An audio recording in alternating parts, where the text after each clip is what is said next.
C'est la zone tampon, celle où les élèves identifiés cas contact attendent les résultats de leur dépistage. Depuis la découverte de 20 jeunes positifs à la maladie, l'inquiétude grandit au sein du lycée. Dans notre classe, la moitié des élèves sont internes parce qu'ils viennent des îles, des Australes, des Marquises.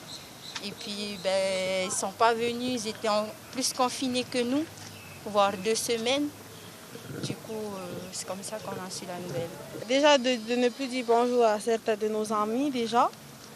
Ensuite, il y a le peur aussi de ramener la maladie à la maison. Nous-mêmes, étant étudiantes à l'université et ici dans le cadre du lycée, on a peur d'attraper, mais on n'a pas le choix. Il faut qu'on fasse nos stages, c'est pour nous, pour notre avenir.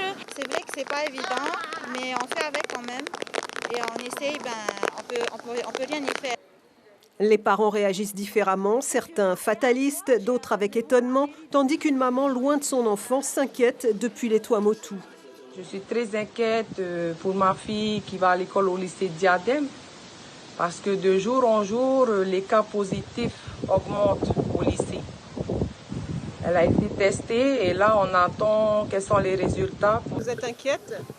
Oui, bien sûr. Maintenant que tu me dis qu'il y a des cas suspects là et que ma soeur et sa fille sont à l'intérieur, je ne sais pas quoi dire, quoi. Et maintenant, il faut faire... Qu'est-ce qu'il faut faire alors? Fermer? Il faut faire juste ce qu'il faut, porter le masque quand il faut et pas tout le temps. Et puis apprendre à vivre avec parce qu'on ne peut pas faire autrement.